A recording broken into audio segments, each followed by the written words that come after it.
quiero que ustedes piensen ahora en el Edén, Génesis. Piensen la razón por la cual Dios hizo al ser humano.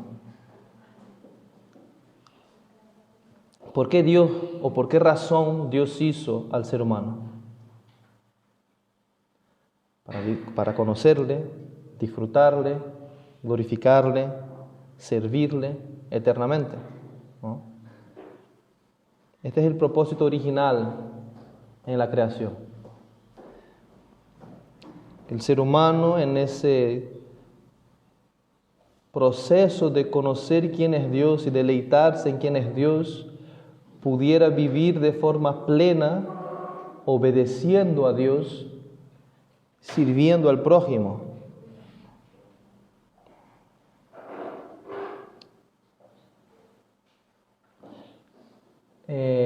Otra cosa que en ese sermón va a ser muy rara es que habrá PowerPoint. No se acostumbren, eso no me gusta, y no es que no me guste, no me es cómodo.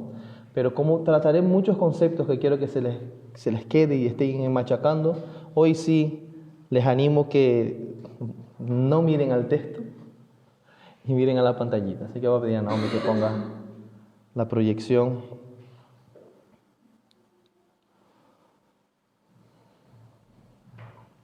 Antes de la caída, antes de que nuestros primeros padres pecaran, el diseño original de Dios, como ahí dice, es que cada persona debería existir y vivir para Dios, para Él, y en este encontrar su mayor y verdadero deleite. Este supremo y santo gozo debería permear, filtrarse, atravesar todas las esferas de la vida humana, manteniendo puro y santo todo el ser, su visión de Dios, su entendimiento de Dios, su relación con Dios. Definía su visión de sí mismo, su entendimiento y su relación consigo mismo y respectivamente con el prójimo. Toda su vida estaba orientada hacia Dios. Esta es la imagen que encontramos en Génesis antes de la caída. Pueden seguir paseando los ojos en lo que ahí está escrito mientras yo hablo.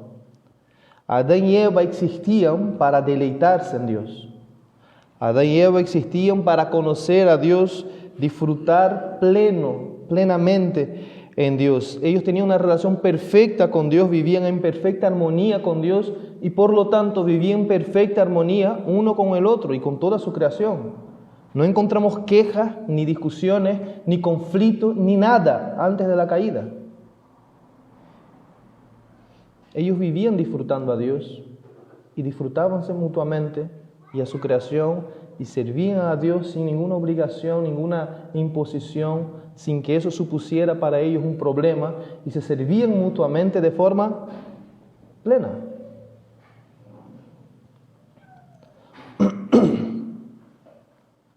Vivían disfrutando a Dios, amaban a Dios con todo su ser, su servicio a Dios brotaba de su relación perfecta con Dios, se amaban mutuamente de forma plena y servían uno al otro como expresión de ese amor.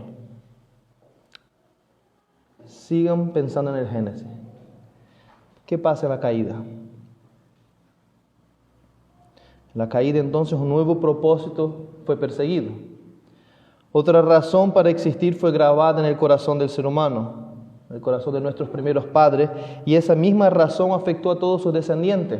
El pecado entró por un hombre, la muerte entró por ese hombre y pasó a todos nosotros, porque todos hemos pecado. La muerte, esa separación de Dios y esa separación que tenemos de la creación, incluyendo a nuestro prójimo. Ahora, tras el pecado, la naturaleza humana está torcida. Déjame parar aquí un momento.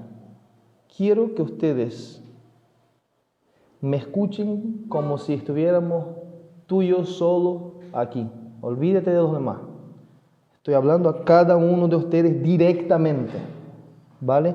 Aun cuando yo use un lenguaje en plural, nosotros y etcétera, estoy hablando de ti. Entiendan eso. No se permitan dejar engañar por la mentira del diablo de que la palabra de Dios es para el otro y no es para ti. ¿Vale? Es para cada uno de nosotros. Tu naturaleza es torcida.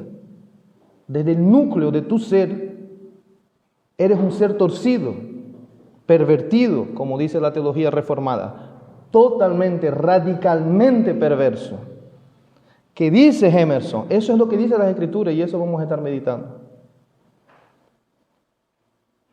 Ahora, tras el pecado original, la naturaleza humana está torcida desde su núcleo hasta cada una de sus expresiones. Ahora cada persona crea un Dios a su imagen y semejanza, a través del cual el individuo se centra en sí mismo, se dedica a darse a conocer de forma exaltada, vive una autopromoción egocéntrica, vive para disfrutar de cualquier cosa que le provea un placer y deleite autocentrado. Toda persona, tú, existes y vives para ti mismo. Y en esto tú encuentras tu verdadero deleite. Este mediocre y profano gozo permea, se filtra, atraviesa todas las esferas de tu ser y lo contamina y lo deprava todo.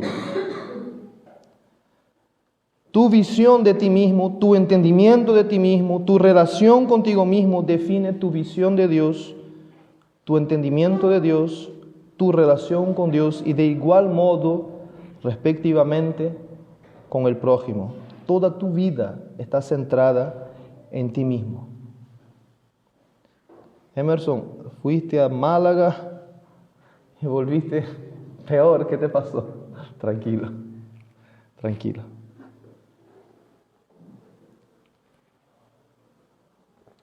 En la creación, hermano, la teolatría, la adoración, el servicio a Dios. En la caída, la egolatría, la adoración y el servicio a mí mismo. Antes el ser humano existía para la gloria de Dios, ahora toda persona existe para su propia gloria. Pero gloria al Señor, desde el Edén, Dios ya había prometido un Mesías. Dios ya había prometido enviar a aquel que vendría a vencer al tentador, al diablo, y también pondría fin al desastre que el pecado introdujo en la creación, ¿no? en la raza humana. Ese Salvador es el Mesías que desde el Edén, desde el Génesis, fue prometido, ¿no? Jesús, el unigénito de Dios, ese que vino lleno de gracia y de verdad, como el domingo pasado compartió nuestro hermano José, o sea, la luz del mundo que vino a un mundo en tinieblas. Ese Mesías que toda la Escritura apunta hacia él, habla de ese Mesías, este que se encarnó, vivió como nosotros, vivió para hacer en su muerte un sacrificio perfecto que pagara nuestra deuda, resucitó para nuestra justificación y está a la diestra del Padre intercediendo por cada uno de nosotros. Nosotros los que creemos en Cristo, nosotros los que nos abandonamos a sus brazos y en sus cuidados.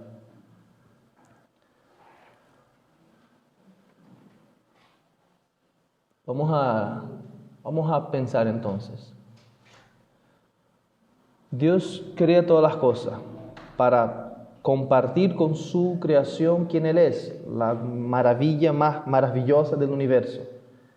Dios hace al ser humano para tener una relación íntima, muy íntima y directa con Dios. El ser humano, ¿qué hace? Peca. Abandona a Dios, busca otra maravilla, otra riqueza, otro tesoro. ¿Qué hace Dios? Ordena la historia de la humanidad para revertir ese hecho. A veces miramos al Viejo Testamento como un Dios que arde en el monte y anda buscando pecadores a quien devorar, ¿no? Y sin embargo vemos a un Dios que anda pecadores a quienes salvar. Esa es la historia de la Escritura. Ese es el Evangelio que atraviesa toda la historia redentiva. Por eso se llama historia de la redención. Es decir, la historia la incisión de Dios en la historia humana tratando de redimir a aquellos que se levantaron en rebeldía contra Él. Y entonces ocurre en nuestras vidas, a los que son cristianos, los que creen en el Señor Jesucristo, los que estábamos muertos en nuestros delitos y pecados, arrastrados por nuestras tendencias como el resto del mundo, bajo el dominio de Satanás. Ocurre entonces el pero Dios, ¿verdad? Dios interrumpe nuestra carrera alocada hacia el infierno y nos da vida juntamente con Cristo. Y eso nosotros llamamos como la conversión, el nuevo nacimiento. ¿Y qué ocurre en la conversión? En la conversión entonces el poder del Espíritu Santo revive nuestro corazón caído y nos reorienta. Recuerden, fuimos creados orientados hacia Dios. En el pecado empezamos a vivir orientados a nosotros mismos y en la conversión ocurre una reorientación. Antes, como debiéramos ser, personas, seres hechos que para la gloria de Dios, que disfrutan de quién es Dios y viven orientados hacia Dios. Como somos, aparte de Cristo, personas que viven para sí mismos, que crean un Dios a su imagen y semejanza, que responde a tus propias expectativas, que te sirve según tus propios deseos egocéntricos y utilizas a ese Dios y al prójimo para tu gloria personal. Después de eso, no le deja adelante. Después de eso, en la conversión, las herejías, vamos a decir verdades que huelen a herejía ahora. ¿Qué quiere decir que el Espíritu Santo viene a vivir dentro del creyente? Que Dios viene a vivir dentro del creyente. Sí, Dios, si tu corazón fuera una sala, un salón de un palacio, y ahí hubiese un trono, Dios está ahí, mientras Él ve como muchos otros falsos dioses también están ahí, compitiendo entre ellos por ese trono de tu corazón, mientras hay un dictador en ese trono sentado. ¿Y sabe quién es el falso Dios dictador que está sentado en el trono de tu corazón? Tú mismo, el ego, el yo. Tu envidia, tu lascivia, tu ira son falsos dioses, son clamores superficiales de lo que tú eres. Y Dios está ahí viendo que en el trono de tu corazón tú mismo eres Dios, tú mismo eres el Rey. Interesante que el Dios eterno habitando en un corazón podrido, fétido de pecado, se dedica no al tratar de por la fuerza tomar ese trono del corazón, sino transformar el corazón entero. Eso es la conversión. A partir del nuevo nacimiento, por la acción soberana y vivificadora del Espíritu Santo, el verdadero cristiano experimenta que su nueva relación con Dios es lo que define todas sus demás relaciones. Esto es exactamente lo que la palabra de Dios una y otra vez hace hincapié. Exactamente esto es lo que registra el pasaje que nuestro hermano leyó al principio, 1 Juan 1, ahora sí pido que ustedes abran vuestras Biblias y miren conmigo. Quiero ir bien lento, si no puedo terminar todo lo que yo quiero cubrir hoy, es igual. Quiero ir bien despacito para que entiendan, llegará un momento en el sermón que quiero que interactuemos, les voy a hacer preguntas y a ver el valiente que responde, ¿vale? 1 Juan 4, versículos 7 al 11 y luego un pequeño salto del 19 al 21. Si alguien puede acercar una Biblia a doña Rosa que no tiene y ayudarla con la lectura, agradecería.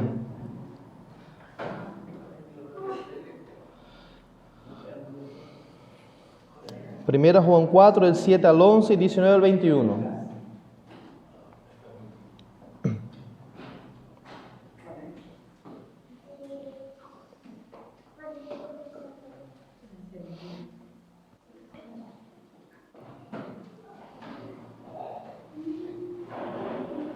Mira Juan 4, del 7 al 11 y luego el 19 al 21. Amados, amémonos unos a otros porque el amor es de Dios. Y todo el que ama es nacido de Dios y conoce a Dios. El que no ama no conoce a Dios porque Dios es amor. En esto se manifestó el amor de Dios en nosotros, en que Dios ha enviado a su Hijo unigénito al mundo para que vivamos por medio de Él. En esto consiste el amor, no en que nosotros hayamos amado a Dios, sino que Él nos amó a nosotros y envió a su Hijo como propiciación por nuestros pecados. Amados, si Dios así nos amó, también nosotros debemos amarnos unos a otros. Versículo 19. Nosotros amamos porque Él nos amó primero. Si alguien dice, yo amo a Dios, pero aborrece a su hermano, es un mentiroso. Porque el que no ama a su hermano, a quien ha visto, no puede amar a Dios, a quien no ha visto. Y este es el mandamiento que tenemos de Él, que el que ama a Dios ame también a su hermano. John Stott lo comenta, lo resume de manera, me parece magistral. Escuchen lo que dice ese hombre. El amor de Dios y el amor al prójimo no son amores distintos, sino que se encuentran estrechamente unidos. El amor de Dios es el fundamento, el amor al prójimo es la manifestación práctica de este amor.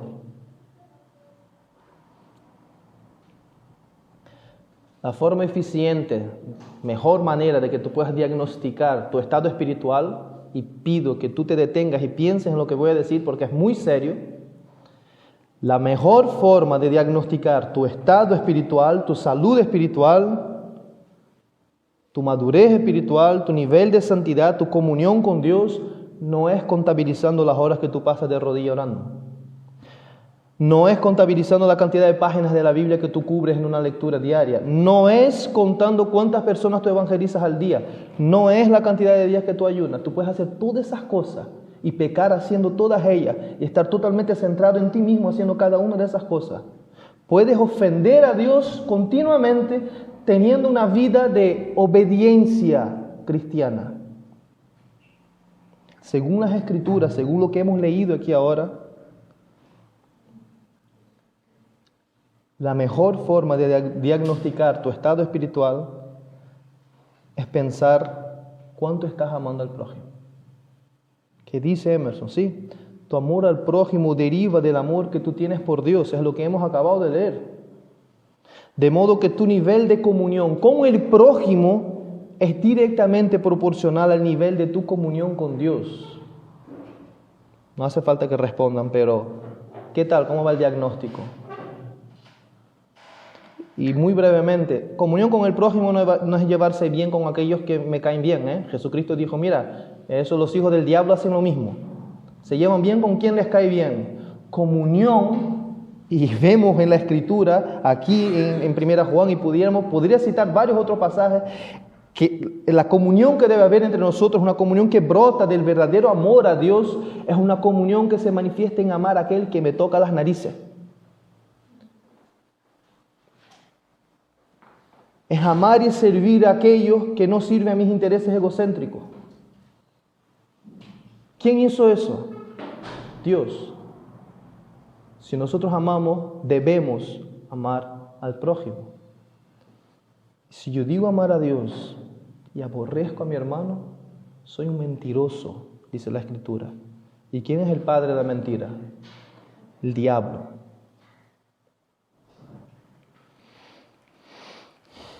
Atendiendo a ese plan de salvación diseñado por Dios, entonces, mientras nosotros estemos de este lado de la eternidad, aún el cristiano más piadoso, más dedicado a Dios, luchará con esa verdad. Luchará que todavía su corazón está contaminado por el pecado. Todavía hay cadenas que le sujetan, todavía hay impulsos que arden, ¿no?, en su corazón. Todavía no hay un amor pleno por Dios y por eso no hay un amor pleno por el prójimo. ¿De dónde vienen las guerras, los conflictos entre nosotros? Porque tú no amas a Dios sobre todas las cosas y por lo tanto no puedes amar a tu prójimo como a ti mismo.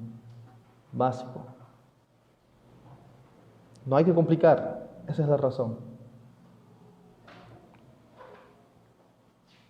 Todos nosotros, hermanos, Todos luchamos con este amor egocéntrico todavía reinando en nuestros corazones. Escandaliza escuchar a algunas personas que dan golpe en el pecho, como aquel fariseo que Jesús describe ante Dios, jactándose de su bondad y de su piedad. Una persona que se cree muy buena no se conoce. Una persona que se cree muy buena no sabe quién es Dios. Una persona que se cree muy buena está ciega y muerta en sus delitos y pecados.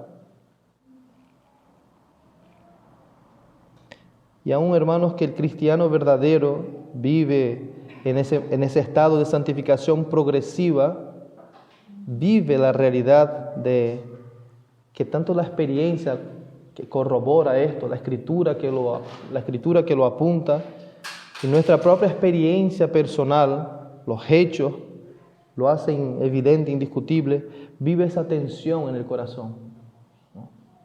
Amo a Dios, pero todavía no como debiera. Por lo tanto, aunque puedes amar al prójimo, hasta tu prójimo más prójimo, la esposa y el esposo, todavía no lo amas como debiera. A veces uno se cree, no, pero es que, ¿cómo puede esa persona hacer eso contra mí si yo lo quiero tan bien, ¿no? Tan perfecto es mi amor que yo le he servido? ¿Cómo me puede pagar de esta manera? No estás viendo muy bien tu corazón.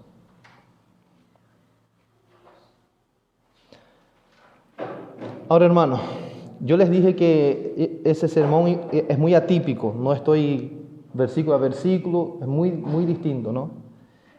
Quiero realmente llevarles a meditar mucho, pensar mucho y mirar mucho dentro de vuestros propios corazones. Ya vamos a mirar a la Escritura, pero vamos a mirar bastante a nuestros propios corazones. Hermanos, como iglesia, y ahora yo hablo directamente a los que son miembros de esta congregación, como iglesia, si eso es verdad, y si ustedes dicen amén a lo que he estado meditando con ustedes,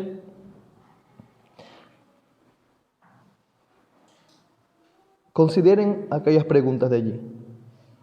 Si es verdad, ¿cuánto de esa forma egocéntrica tuya de vivir, cuánto de ese amor caído todavía que impera en tu corazón afecta tu relación dentro de esta iglesia? ¿Cuánto de mi naturaleza autocentrada tiene lugar en mi vida de iglesia sin que yo me arrepienta de ello y conscientemente dé pasos a la dirección contraria? Es decir, déjame simplificarlo. ¿Cuánto eres consciente de que tú utilizas a cada miembro de este cuerpo para tu propio bien? ¿Cuán grande es tu arrepentimiento frente a esa verdad?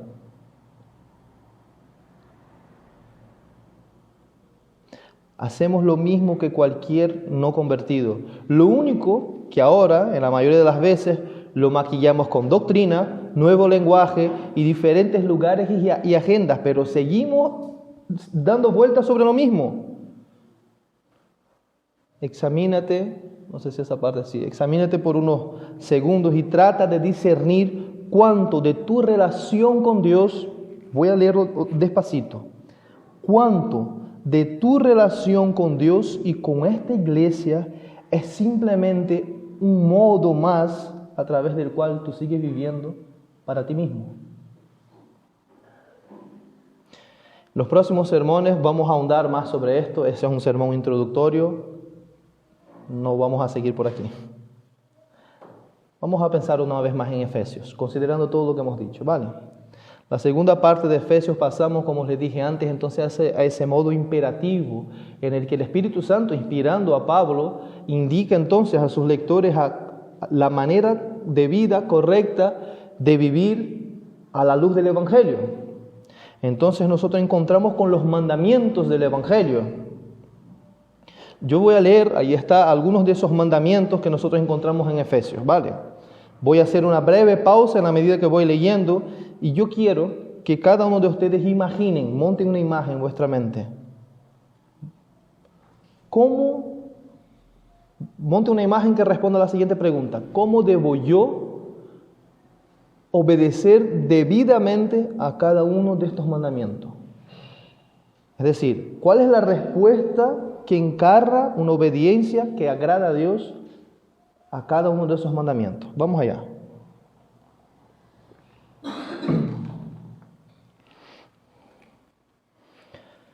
Dios nos ordena a vivir de una forma digna de nuestra vocación. Capítulo 4, versículo 1. Para ti, ¿cómo es obedecer esto debidamente? Nos advierte que no debemos vivir como viven aquellos que no son cristianos. Capítulo 4, versículo 17. Para ti, ¿qué es vivir de una manera distinta a los que no son cristianos? Dios nos ordena a ser imitadores suyos como hijos amados, nos ordena a vivir en amor unos con otros. Capítulo 5, versículos del 1 al 2. Dios nos manda que nos sometamos unos a otros. Efesios 5, versículo 21. Vamos a encontrar ordenanza de Dios sobre nuestra vida familiar, vida laboral. Va del capítulo 5, versículo 22 hasta el versículo 9 del capítulo 6. Y nos manda que debemos revestirnos de la armadura del Espíritu Santo. Capítulo 6, del 10 al 18. Ahora les voy a proponer la siguiente, unas cuantas preguntas. Examina tu corazón y responde a esto. ¿Por qué tú tienes que obedecer estos mandamientos? ¿Por qué te sientes compelido a obedecerlo? ¿Por qué quieres obedecerlo? ¿Por qué crees que es bueno que lo obedezcas? Vete respondiéndote. Vete respondiéndote.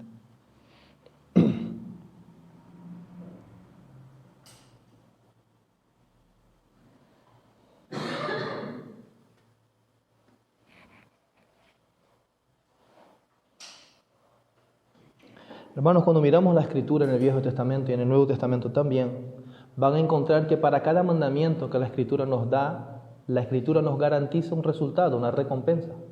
Es así. Ahora, ¿cómo solemos nosotros, cómo sueles tú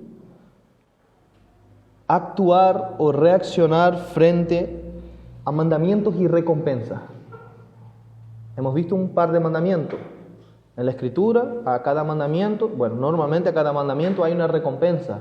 Tú, personalmente, cuando tienes algo que debes hacer y una recompensa que alcanzarás a través de la obediencia a ese mandamiento, ¿cómo sueles reaccionar?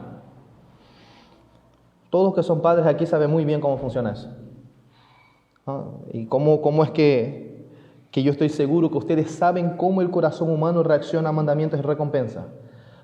¿Cuál es la frase más repetida de los padres a los hijos? Si te portas bien, te voy a dar tal cosa. O la versión contraria, como no te portaste bien, pues entonces no vas a tener lo que quieras. ¿Cuál es la respuesta a eso entonces? ¿Cómo solemos actuar a mandamientos y recompensas? Lo típico, hay un radar en Playa Honda, ¿verdad? Por si las moscas, todo el mundo frena y avanza un par de metros y venga otra vez. Es la misma dinámica. Ahí en la península yo iba con coche, no vi un radar y yo no sé ni a cuántos kilómetros pasé por ese radar. Y me di cuenta en la vuelta y dije, ¡ay, mi madre! Entonces vino el arrepentimiento. Hasta entonces yo no estaba nada arrepentido de haber triplicado el límite de velocidad. Me daba igual, yo estaba apurado y tenía que correr. Mandamiento y recompensa. ¿Cómo reaccionamos? Como yo les comentaba al principio, después de la caída, aún nuestra relación con Dios es mayormente autocentrada. Tendemos a obedecer a Dios porque queremos alcanzar aquello que nos interesa, aparte de la persona de Dios. En otras palabras, obedecemos a Dios para obtener beneficios personales, no porque amamos a Dios por quien Él es en sí mismo. Les voy a dar un ejemplo. Esposos, amen a su esposa como Cristo amó a la iglesia. Dio su vida por ella. Entonces, normalmente los sermones como son, hermano, ¿tú quieres tener una mujer sumisa? Ámala. ¿Te das cuenta del legalismo que está por detrás de esa afirmación? ¿Tú quieres un beneficio, que tu mujer no te toque las narices? Pues, haz todo lo que ella piense que es amor. Incluso hay un libro por ahí que son los no sé cuántos lenguajes del amor, ¿no? Lo he leído. Hace muchos años, gracias a Dios, no me acuerdo mucho. Es absurdo. Es absurdo. Obedecemos a Dios para obtener beneficios personales porque no amamos a Dios por quien Él es en sí mismo. Algunas personas, hermanos, tratan de revertir eso, de revertir esta tendencia y tropezan sobre la misma piedra. Piensa la siguiente frase. Ahí está. Piensa bien. ¿Es pecado obedecer a Dios solo por interés egoísta? Debes amar a Dios por quien Él es. Eso quedó muy grande, ¿verdad? Sí. Ahí. ¿Se ve? Bueno, hay sillas sobrando ahí. Pueden sentarse todos aquí delante, pueden acercarse a las sillas. Yo dije que hoy, como una clase esto, quiero que sea muy interactivo. Es pecado obedecer a Dios solo por intereses egoístas. Debes amar a Dios por quien Él es. Buscar a Dios u obedecer sus mandamientos por ganancias personales es pecado, así que obedece a Dios por amor a Dios. Ama a Dios, si no vas al infierno. ¿Cuántos dicen amén a esto? ¿Cuál es el problema de esa frase? ¿Cuál es el problema de esa afirmación? Hay un grave problema aquí, y es la manera como solemos pensar, es la manera como solemos interpretar el Evangelio, es la manera como solemos relacionarnos con Dios y con el prójimo.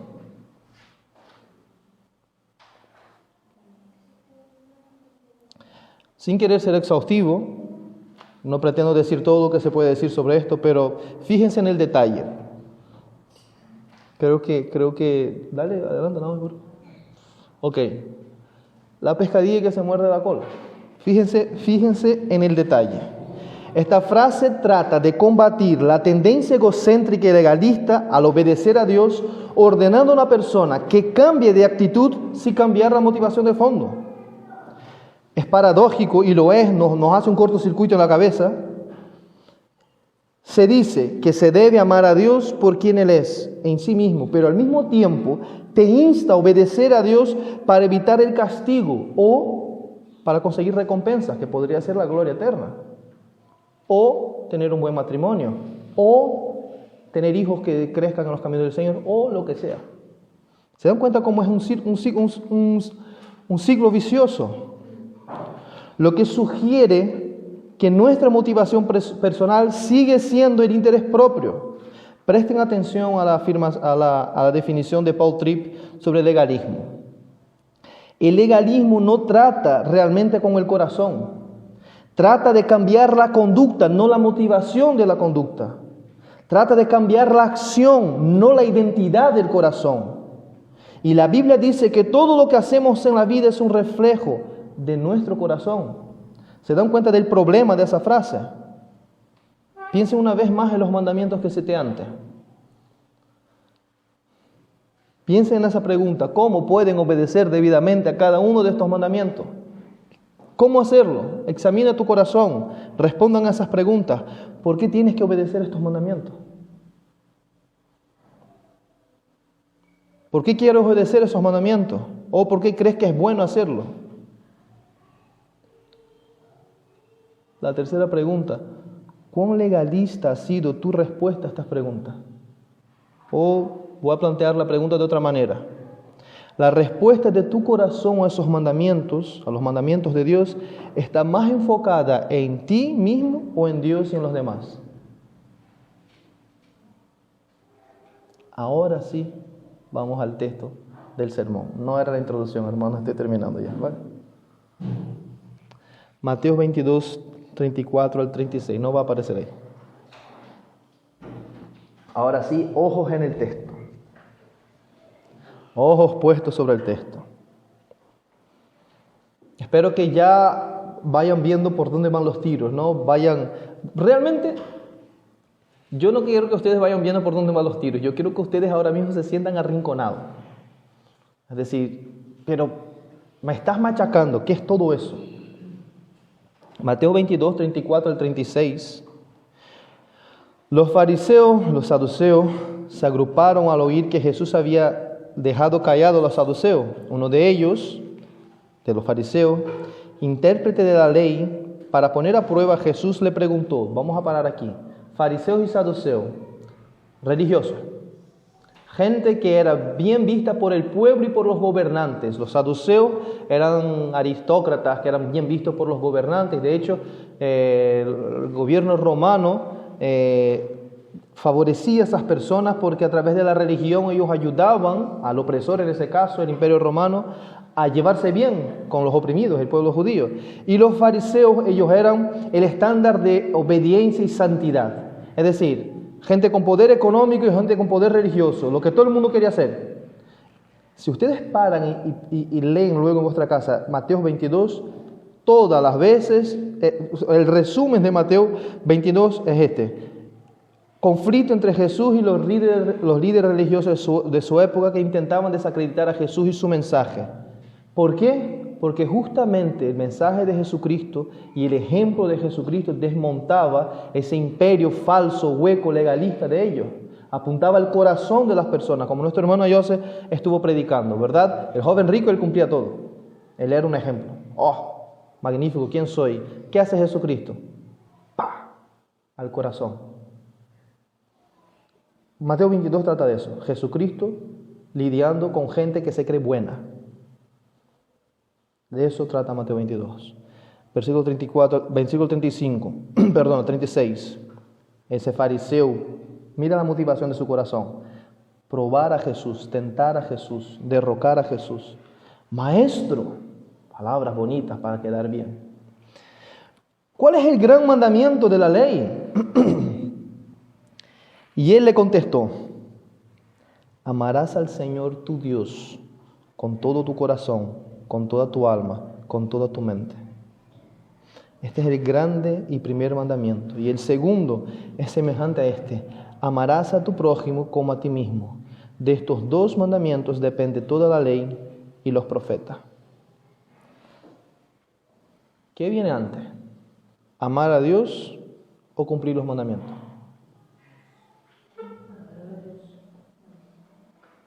Juan 14, 15 y 24, versículos 15 y 24. Jesucristo: si ustedes me aman, guardarán mis mandamientos. Versículo 24, el que no me ama, no guardará mi palabra. Y la palabra que ustedes oyen no es mía, sino del Padre que me envió. No está ahí porque ya no me daba tiempo de seguir haciendo PowerPoint. Eso lo decidí hoy por la mañana hacer todo esto. Fíjense en esa afirmación. La obediencia no da luz al amor. El amor da luz a la verdadera obediencia. El cumplimiento de la ley o el cumplir la ley no es la obediencia que nace, de una disciplina y una costumbre adquirida. Voy a volver a leerlo. El cumplimiento de la ley o el cumplir la ley no es la obediencia que nace de una disciplina y de una costumbre adquirida. El cumplimiento de la ley es el amor. La pregunta que estaba antes, ¿de qué manera, cuál es la manera debida de responder a esos mandamientos que vamos a encontrar en Efesios? No es tratar de obedecerlos.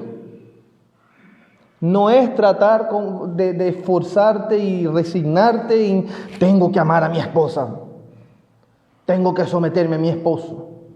Tengo que vivir diferente de los inconversos. No va por ahí.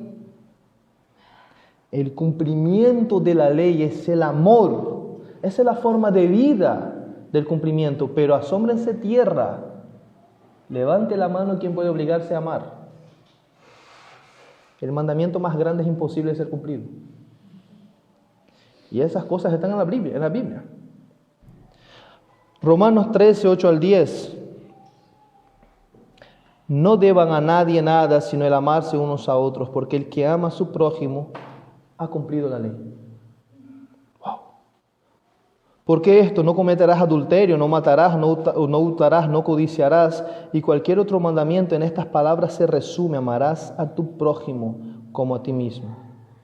El amor no hace mal al prójimo, por tanto, el amor es el cumplimiento de la ley. Hermanos, el gran desafío, dirigiéndome ya al final de este sermón,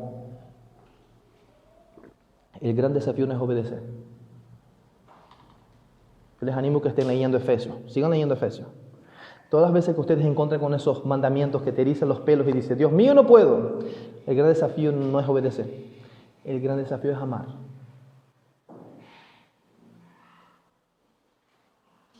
El gran mandamiento es amar.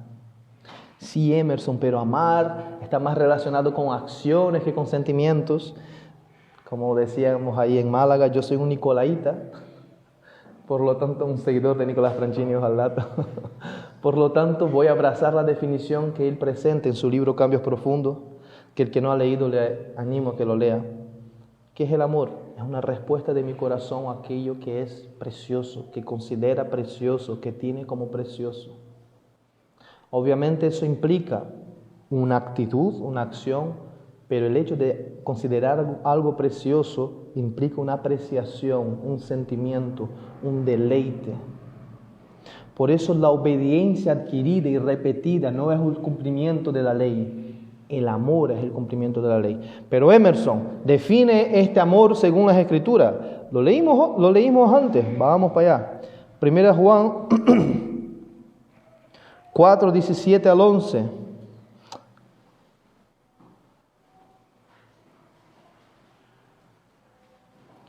Versículo 10, 4, versículo 10. En esto consiste el amor, no en que nosotros hayamos amado a Dios, sino que Él nos amó a nosotros y envió a su Hijo como propiciación por nuestros pecados. Amados, si Dios así nos amó, también nosotros debemos amarnos unos a otros. Y ahora pensemos, hermanos, nosotros ya meditamos sobre eso en Efesios, Hechos capítulo 20, versículo 28, si no me equivoco. Pablo, reprendiendo a los obispos de la iglesia de Éfeso, les dice que ellos deben tener cuidado de ellos mismos y de las ovejas de Dios que Él mismo compró con su sangre. ¿Se acuerdan cuando estuvimos hablando sobre ese paradigma de valor? Algo vale aquello que yo estoy dispuesto a pagar por ello. ¿Cuánto estuvo Dios dispuesto a pagar por nosotros mismos? Su vida misma en una cruz. Tú, miserable pecador, tú que eres así de egocéntrico, como hemos estado viendo hoy. ¿Y cuál es la respuesta de Dios a tu miseria? Amor. Tú no tenías valor y Él te confiere valor. Te ama tanto que excede todas tus expectativas, va más allá de tu lógica. Ese es el amor loco, radical de Dios. Ese es el escándalo de la cruz. Como yo mencionaba al principio, en la Escritura, la respuesta de Dios al pecado es condenación, por supuesto. Pero ¿cuál es la respuesta más grande de Dios al pecado? Su Hijo crucificado en una cruz, llevando sobre sí cada una de tus miserias. Yo no puedo obligarles a ustedes a amar. Yo no me puedo obligar a amar. Y por más que tú leas las Escrituras, no puedes obligarte a amar. Pero tú puedes disfrutar el ser amado. Cuando la Biblia define que es el amor, primero apunta al amor que Dios tuvo por nosotros. Y solo después dice, si Él nos amó así, amémonos unos a otros. Es imposible amar a Dios sin apreciar a Dios. Es imposible amar a Dios si tú no lo ves maravilloso. Es imposible amar a Dios si tú no disfrutas de lo que Él ha hecho por ti. Es imposible amar a Dios si tú miras a esa cruz y no ves su ternura mezclada con su justicia, su ira mezclada con su amor, su gracia, su castigo, todo allí. Y ese ápice de la historia redentiva, ese momento más crítico de la historia redentiva, esa muestra más grande y asombrosa de quién es Dios, se resume en esto. 2 Corintios 5, versículo 21, cito de memoria por si acaso me equivoco, lo siento. Pero Dios estaba en Cristo reconciliando consigo mismo al mundo, no teniendo en cuenta los pecados, pasando por encima los pecados, y dice, y al que no conoció pecado, inocente, sin culpa, A ese, dice la Escritura, lo hizo pecado. No lo consideró como pecado, lo hizo. Cristo era la antítesis de Dios en esa cruz. ¿Y por qué Dios lo hizo pecado? Para que nosotros fuéramos considerados justos. No dice eso el texto. Fuéramos hechos justicia de Dios. Para que fuéramos hechos, ya no la antítesis de lo que es Dios, lo contrario de su propósito, sino equivalentes a lo que Él es. ¡Pah! Explota la cabeza. Y si tú no amas a Dios después de ver eso, estás muerto en tus delitos y pecados. Si no te arrepientes de no amarle frente a esa realidad y no dices, Dios mío, lo siento, te amo, dame más amor por ti, dame más amor por el prójimo, estás muerto en tus delitos y pecados. Ahora, si tú ves esas realidades y reconoces tu miseria y dices, vas a la cruz una vez más, mira a ese Cristo crucificado llevando sobre él ese mismo pecado de no amarle, ese mismo pecado de despreciarle, le dices, reconozco mi pecado, perdóname, dame más amor por ti. Gloria al Señor, has nacido de nuevo. Porque no puedes ver eso si no tienes el Espíritu Santo en tu vida.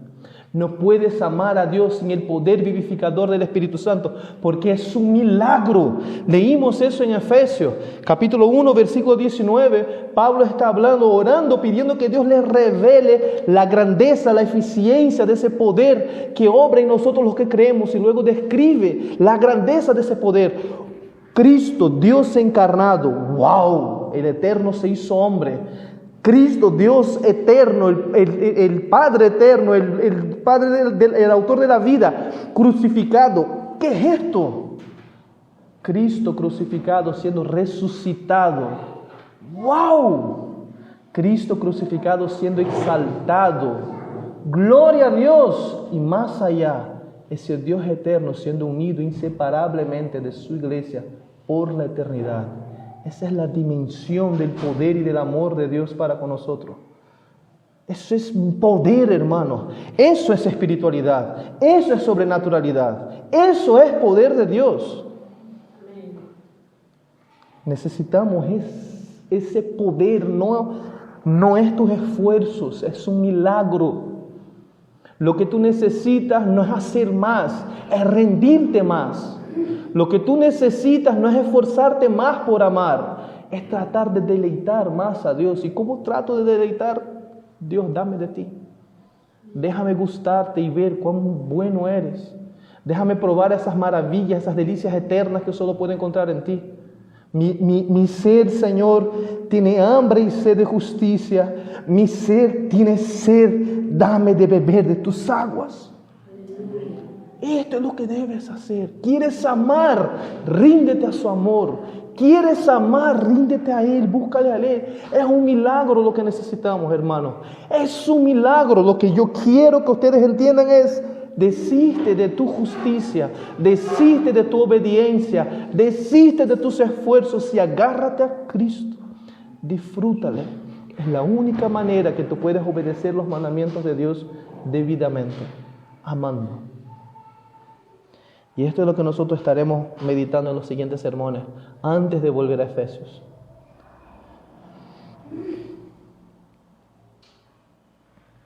Nosotros amamos porque Él nos amó primero.